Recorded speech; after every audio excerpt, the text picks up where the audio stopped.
Papaya rules in Hungary. Charles loses it with a Scuderia. I'm trying to be happy. This is View from Love Field.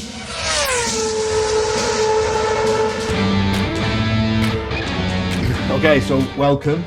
You can probably tell by the looks on our respective faces that one of us is in a good mood this afternoon and one of us is not, is probably the best way to put it. Was up until the first time Charles questioned the decision. And then from there, the wheels fell off a bit, didn't they? Yeah, we'll get onto the race in a minute, but just before we do, just a couple of things to cover off. Max Verstappen is staying at Red Bull. I'm not leaving. I'm not leaving. Yeah, Phil did call it. I think everybody got a little bit excited with the Mercedes stuff, and I think probably in reality it wasn't going to happen. I just don't think it's the right time for him. I think he's got a team that are willing to bend over backwards for him and probably sack the boss. Just about to say that the biggest indication of how much they're prepared to bend over backwards for him is the sacking of Christian Horner and the obviously replacement of Lauren Mekies. Mm-hmm. So Max Verstappen stays. It gave us a little bit of intrigue going into the summer break, but unfortunately, I wish he'd maybe not done it until we got back. You know, give us something some rumour to talk about for 3 weeks. I suppose that the other thing we can talk about is who's Alpine's next victim, because I don't think Colapinto's sticking around for much longer. No, if Colapinto makes the end of the season, I'll be surprised. Okay, so Max Verstappen stays, and also I'm going to ask your opinion on this because we have had disagreements about this in the past. Mm-hmm. Freddie Vasseur stays or has announced a contract extension with Ferrari, so he will stay. Happy? I think it's the best of what's available. What about the obvious that's now available? I agree. It doesn't fit Ferrari. No, I agree. I think Fred is brought a lot to the team, just not enough. But I think every team principal, barring Zach Brown and Andrea Stella, haven't brought enough this year. So listen, we're shooing for winning the Formula One Constructors Championship, not. You know, I had it all planned out before. I was going to say, Leclerc joins Formula Spaceship. It was up in lights, and then good old Ferrari. So Freddie Vasseur stays on. But one thing I did find that was a little bit weird before we do touch on to Hungary. One thing I did find a bit weird about it is why announce it? It felt weird. I don't know. I think he was just steadying the ship. Do you think? I think it's just, there's been a lot of talk about he's going or someone else is coming in or he's not good enough. It's almost the dreaded vote of confidence from the board, isn't it? Or do you think that's Ferrari's way of saying we're going to completely now dismiss this nonsense about Christian Horner? We're not interested in Christian Horner. And they've just come out straight away and said, Freddie Vasseur's like... I mean, I suppose Ferrari always have an eye on the stock exchange, don't they? And what the share prices are. Yeah. Look how much it ballooned when Lewis signed. Yeah. They probably wanted to quash anything to do with Horner before they start dropping again. Because to me, it didn't seem like there was any sort of talk about Freddie Vasseur being in trouble. There's a lot of pressure in the Italian press. There will lot. Be, yeah. And Ferrari have to bow down to the Italian press a lot, or at least put them in line, that they are the country's team, aren't they, a lot more than it exists anywhere else. And I get that. It just seemed like a weird thing to come out and just, oh, by the way, Freddie Vasseur stayed. It was almost as if I read it and thought, why was he possibly not? Like, you know what I mean? It just seemed a bit weird. Yeah. Anyway, on to Hungary, because we now know that Max Verstappen's going nowhere, and in case anyone thought Freddie Vasseur was going anywhere, he's not. So on to Hungary. Qualifying, I thought was actually quite... I thought it was excellent. It was the best bit of the weekend. I don't agree. But qualifying was good. Practice 2 was good. I didn't see any practice. I was at my mate's wedding. By the way, on that front, congratulations to Mr. and Mrs. Johnny Downey. Mm-hmm. Sorry, Bobby. Sorry that you had to marry him. Someone did though. So congratulations, guys. That's where I was on Friday, so I didn't catch any practice. Okay, so moving on to quali. I actually want an apology off you. Go on, what for? Can you now finally admit that Gabriel Bortoleto is a phenomenal young driver and is a future world champion? Only if On the same account, of course, you admit that Lance Stroll is a Formula One driver because he got into Q3 as well. So it seems to me they let anyone in nowadays. It's not a VIP club. So if you admit that with Stroll, I'll admit it with Bortoleto. If not, we'll leave it where it is and we'll move on to the next subject. I am not accepting that Lance Stroll is anything to do with professional anything. All joking aside, though, Bortoleto's finally coming out of his shell and he's looking good. Yeah, and to be fair, that Sauber, they're not concentrating. We've said all season, you look back on some of the earlier videos, we've said that they're not thinking about 2025 at all. They've done something with that car. I'm not saying that they're concentrating on brought an update, good, but there's something in that car. Look at, obviously, Hulkenberg's podium in Silverstone, point in case, but Bortoleto he's been constantly getting out of Q1 now. Yeah. And he's a consistent for getting out of Q1. And to be fair, and just the way they're driven, obviously we've just seen the race. We're going to flip flop as we normally do on our channel. So he finished 6th, which, I mean, it's a best ever qualifying for him and best ever race finish. So sterling race. And at the start, he was pushing Lando and keeping him very honest. There's a good driver there. I don't expect you to say anything about Lance Stroll because we don't lie. I was going to say, and you don't want me to say. I genuinely don't want you to say it. No. What I do want you to admit is that Charles Leclerc might be the fastest man over one lap. Well, we will get onto that because before we do, I also wanted to give a bit of praise because there's sort of two teams that we've criticised a lot this season so far. The wheelie bins, both green, funnily enough. Sauber, who the two drivers. Well, we've criticised the car, but we understand why with Audi. We have praised both drivers. And rate both drivers very highly. Yeah. We're not hiding there. I love Hulkenberg. Yeah. Who doesn't? Yeah. So fair play to Sauber for their performances recently. Full stop to exclamation mark, whatever you want to call it, for Bortoleto's performance in Hungary. The other one is the Aston Martins, and they also have brought a massive upgrade. Because at one point, Alonso was genuinely, if he'd have got pole, I don't think you'd have been surprised at one point during Q3. No. So fair play to both the Aston Martins. One more than the other. No, but do you know what? In defense of Stroll, it does go to show if you give him a good enough car, he can do something with it. He can keep it on the track occasionally. Yes, he can. He did beat Max Verstappen though, which Max had a poor qualifying, didn't he? To be fair, he beat Verstappen in the race as well. Yeah, yes, he did. Yeah. And the other singing praise I will give is fair play to Charles Leclerc. I don't know where that lap came from. I don't think he did. He didn't. And the irony is during the whole week he said that Hungary was one of his least favourite laps. Yeah. I reckon on Saturday he didn't believe that, and I reckon right now he hates the team. He's back to hating. Well, yeah, but I think he probably hates Hungary in amongst that. But yeah, I think he's back. Ferrari have never gone well at Hungary. No, but again, the pace was there before we. We need to. Yeah, we do. We need to touch on this. So praise to Charles Leclerc. For getting his car onto pole. I don't think he expected that. How did you get up there? I fell. The other thing. Now, Lewis Hamilton, you will never see this video and you will never know who we are. And if you ever do know who we are, we'd love to come and spend, a couple of days with you or whatever. Yeah. Fine. I hate to see. We've said this before about Lando Norris. Lando has been very quick to criticize himself and whatever else, and you hate to see it. To hear it from a 7-time world champion, arguably the best of all time. For anyone who hasn't seen it, here's a quick clip of what he did say after qualifying on Saturday. It's me every time.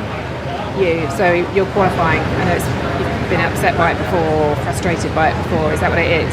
It's what? Is it you're qualifying, your Saturdays, or? Yeah, I'm useless. Absolutely useless. Any answers anywhere? I mean, this car, they're trying to get this car in a better position for you. The team has no problem. You've seen the cars on pole, so they probably need to change driver. Lewis, no, I get he's it. Wrong. Yeah, and Fred Vassar's actually shot back and said he's wrong. Yeah. Now, I get why he's annoyed, and I get that he's struggling. And I must admit, in and amongst it, I did like the fact that Rachel, I think, tried to but Baby tried to do him a favour and say, is it the team what the team are trying? And like he said, he couldn't hide behind the Ferrari excuse this time because Leclerc was on pole. You can't say the team's not doing it right. It's just he's struggling in that car. That's for me. You can't say that, but I don't know. Somebody, I can't remember where I was reading it. So if anyone goes, that's my story, how dare you? Something looked weird on the two Ferraris on Friday to me. and I couldn't quite place what was different between the two of them. All right, okay. And then it comes out that Hamilton was running, two of the side vents, the kind of black things that go in the horrific white stripe with the HP logo. Yeah. Hamilton was running 2 on each, whereas Leclerc was running 2 on his left side and 3 on his right. All right. Okay. Now, I have no idea. I mean, other than cooling, it has a bit of an impact on aero, but why are they having to cool the right side of Charles's car more than anything else? More than Lewis. Now, it could just be preference. It could be balance. It could be anything, but it was very weird because they turn up with those vents. It's not as if they pick them on the day. That's been planned, hasn't it? Is it the same car underneath? Oh, I mean, speculation, and I don't think any upgrade that Ferrari have brought has put Leclerc on pole and reversed Hamilton back. And the other thing is as well, like we've said in the past with Red Bull, that like their upgrades are clearly, that car's clearly designed around Max, and Yuki's just a passenger, and Yuki will just do what he can do. I don't see that at Ferrari because you've made all that money to sign Lewis Hamilton. Why you're not making him second driver? No, exactly. So, but you've spent all that money investing in Leclerc to get to F1. You're also not making him a second driver. No. So it just seems weird. But anyway, from us, from Luffield, Lewis, stop it, because you are a phenomenal talent, arguably the best we've ever seen in the sport. If not, you're very close second to a certain guy who also drove in red. Yeah. So no, stop it, pack it in. Get you. We get it. You're struggling with the car, but we don't want to see this Lewis. And I hope to God that the next 3 weeks give him a bit of chance to. Well, he's hired his old engineer from Mercedes, hasn't he? Well, Bono. Not Bono, but someone in the background who was performance engineer or something. He starts after the summer break, I believe. So hopefully, but we want to see the real Lewis Hamilton back, and this version at the minute isn't that. I do, as a Ferrari fan, and I'll be open at the start of the season when they signed Hamilton, I disagreed completely. I thought Sainz and Leclerc, and I don't want to see Lewis Hamilton. However many times in the past I have sworn and said numerous things about him winding me up when he was up against the likes of Vettel and everything. He's not going out. He can't go out of the sport like this. No, he can't. He has to fight back. I don't think he'll win an 8th. I think everything's up in the air until next year. Good point. It depends who lands in. It's Barcelona the first test next year, isn't it? Yes. Yeah. Not Bahrain. Whoever lands in Barcelona with a car that's ready to go, I think will have a huge advantage at the start. Whoever lands in Australia, testing could be completely. No, but what I'm saying is, with new regs, the car that turns up, rolls out, and has no breakdowns on the first day of testing is already ahead. Yeah. That's how I see it. And let's hope from this side of the screen that it's red. Yeah. History tells us it won't be. No, we have a very bad thing when it comes to new regs, but they've got to change sometimes, Yeah, fair. McLaren have been crap for years, and now suddenly they've got good, so things change. Speaking of which, onto the race. There wasn't really a great deal to go off, to be fair. I thought with the start, Lando got a little bit bogged down, tried to find a little bit of a gap on the inside. Oscar pinched him fairly, but pinched him. Good start from Russell to move up to third, and a good and to put some pressure on Oscar, and a great start from Leclerc as well, because I think after a couple of laps he found himself like 2.5-3 seconds ahead. So fair play. But on those mediums, on the full tanks, which, let's be honest, full tanks are what Ferrari seem to struggle on at the moment. They chew tyres up as if the digestives. But he looked like he had like I say, I had it all written in my head. Charles joins Formula Spaceship, but I don't know what the issue is, but he was having a lot of rants about how Ferrari have handled something on his car. Well, let's get on to that then. So you will have all seen the race by now. If you haven't, I don't know why you turned into this channel for our what do you think? We're just not going to discuss it? Yeah, and for our opinion of a race that you've not seen. Unless this is the way you find out how the race happened, in which case, if it is, hi. So then... It was Hungary. Yeah, yeah. So we had a little bit of a duel between Oscar and Leclerc. Lando fell well away from it, and when it came down to the first, obviously, round of pit stops, that kept Piastri and Leclerc on a 2-stop, and it really forced his hand into a 1-stop. I thought brilliantly done by Lando Norris.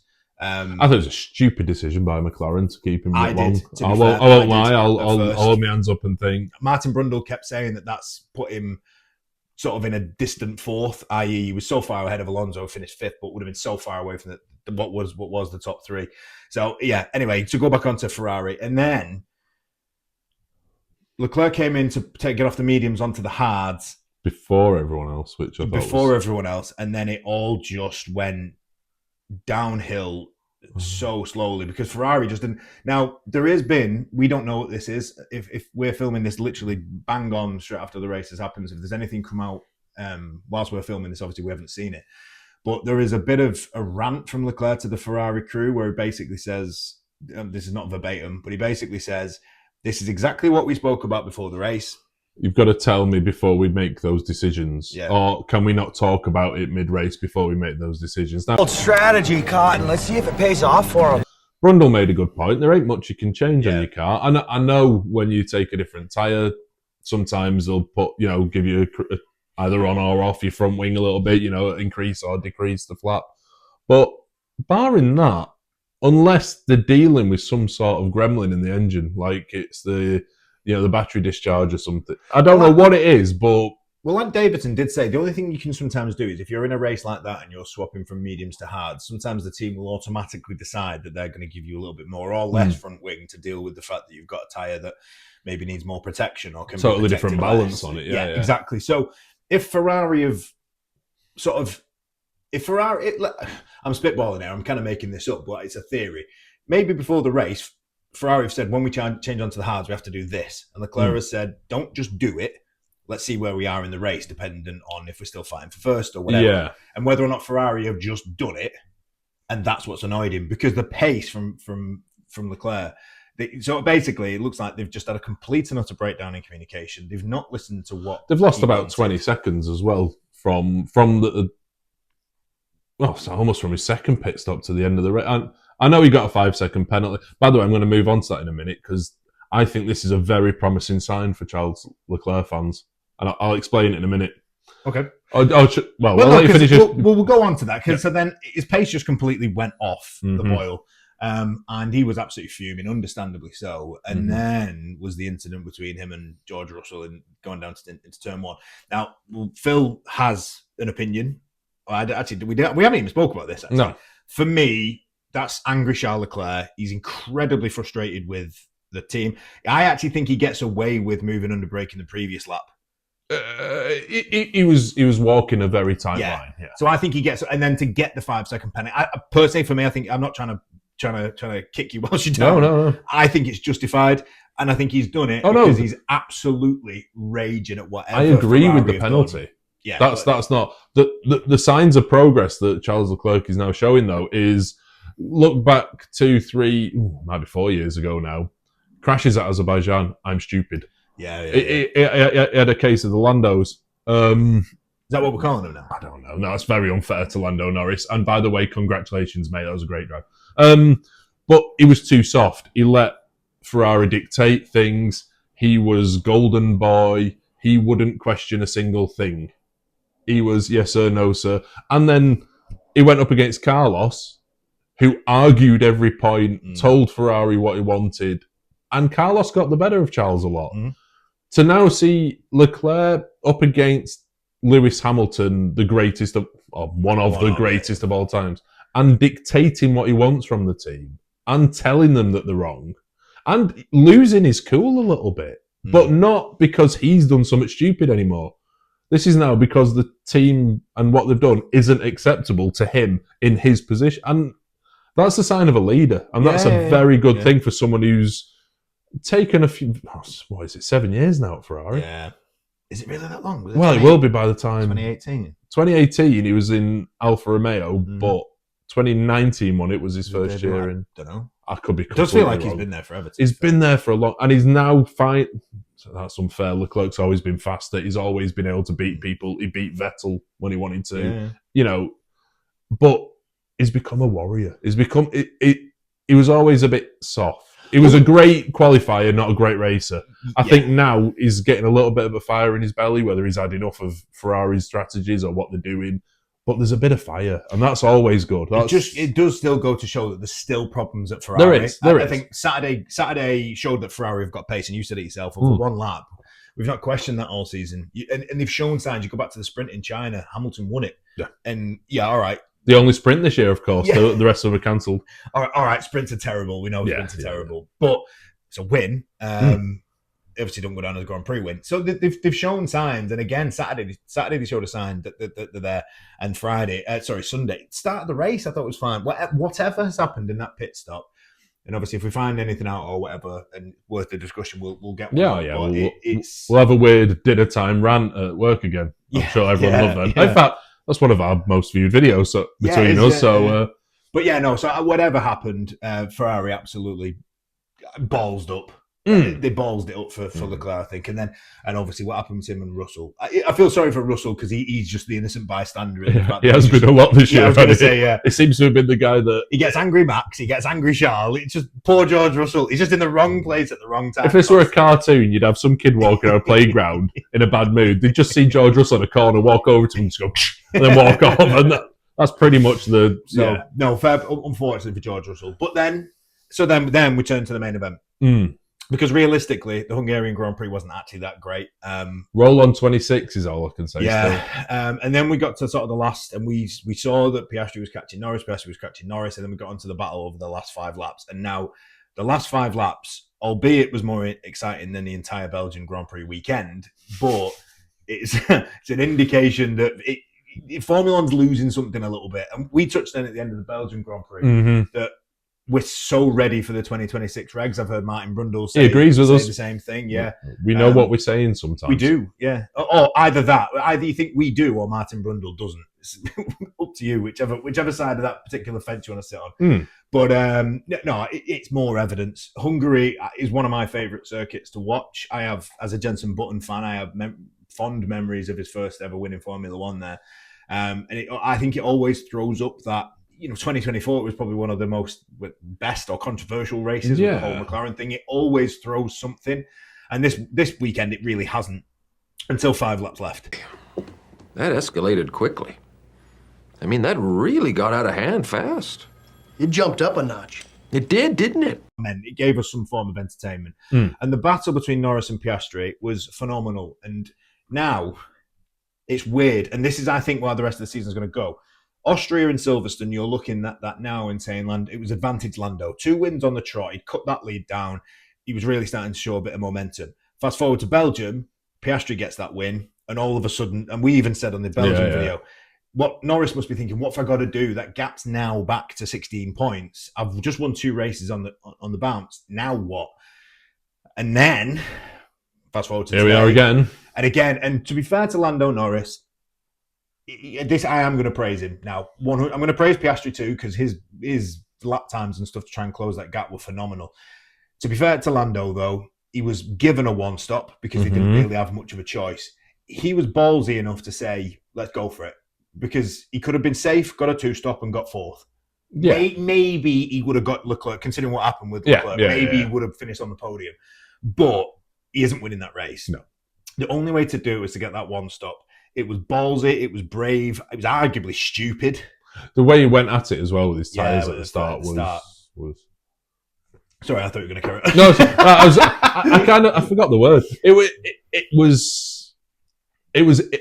How do you describe it? It was indicative of a guy that looked desperate.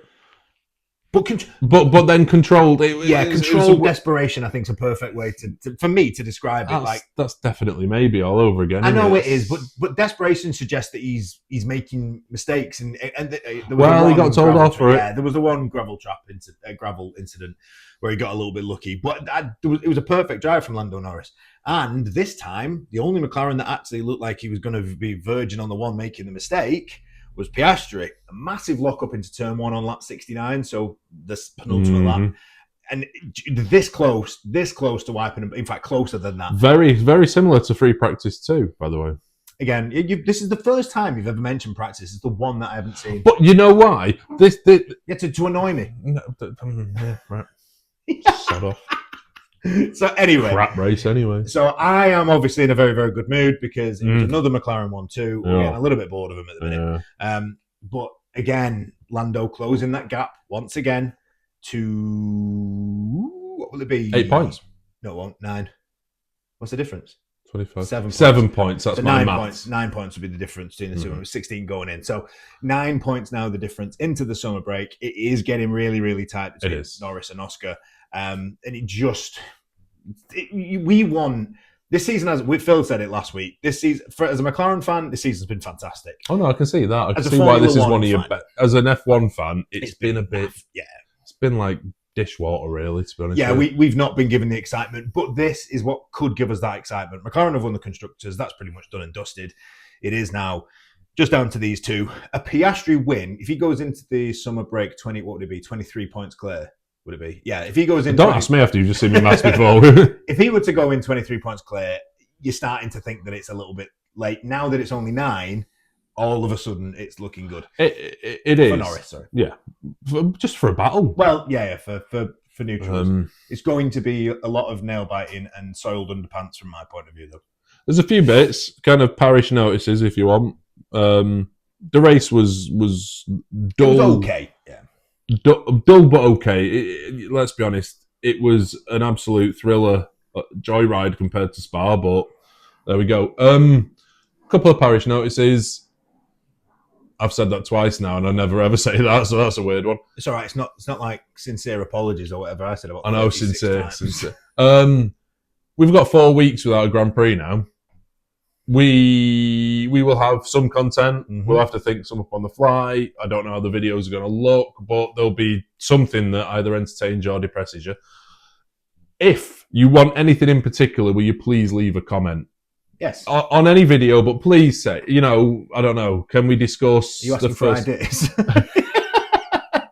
Because I agree. What we're saying is I'm actually on my knees, I'm not sat on a chair, and we are pleading, help us, because this season is it's the worst season to start a podcast on. Because sorry, it's not the worst. And new podcast, new logos, it's all fun, but give us something. If you want to know anything at all, give us a shout. It might be a bit of a laugh. We might make it funny, you never know. Well, we'll do a mid-year school report. We got to do the school report. And any rumours or anything, we'll obviously try and get across on top of. Have you finished with your parish notes? I was only going to say we could pull names out of a hat for who replaces Colapinto, but I think that's what. But Alpine are doing that. Pin the driver in the Alpine. They're just not filming it. That's the only difference between us and Alpine. Ferrari's just fat. No, I'm best not saying. I would nearly said something then that would have got me in a lot of trouble. So we're going to move on. Swiftly moving on. Ant v Phil. Now, you might have noticed on the Belgium episode, we did touch on there was a few IT issues, so we didn't get to do Ant v Phil. However, we did pick before the start of the Grand Prix. Round 1, fight!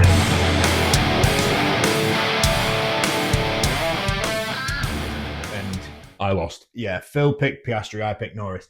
I will be honest, the only reason I picked Norris is because Cal picked Piastri for me for Spa, so I couldn't double book Piastri. I genuinely had zero faith that Lando Norris would actually win this race, and fair play to him, he absolutely smashed it. So that now is 6-3 to me in Ant v Phil.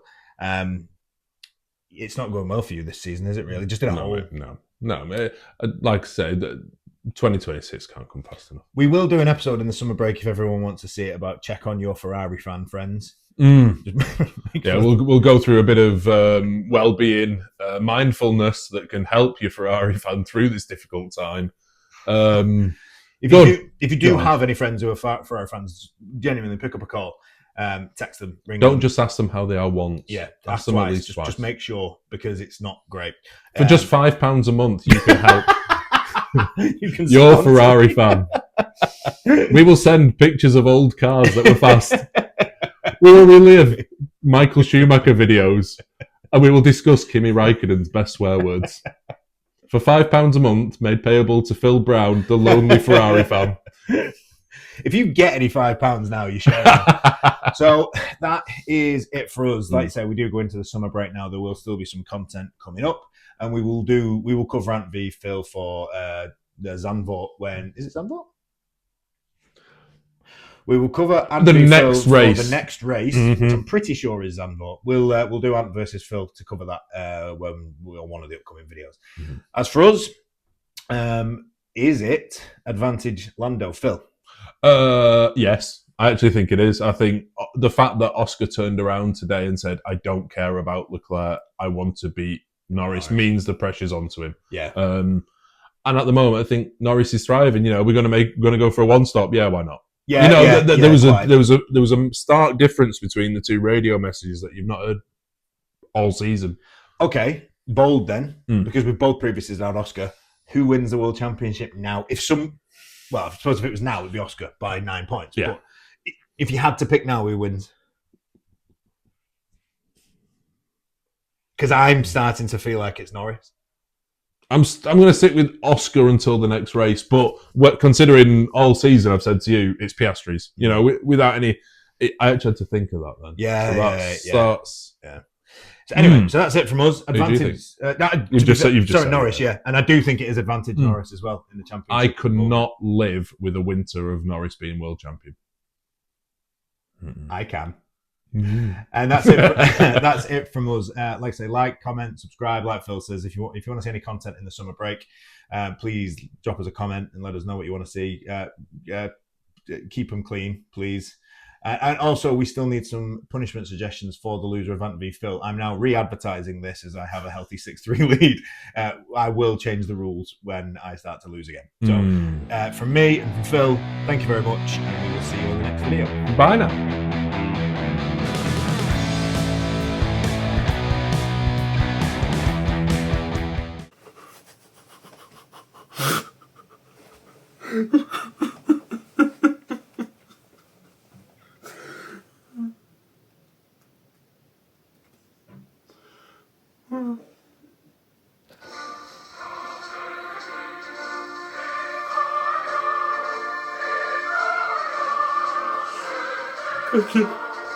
I need to die.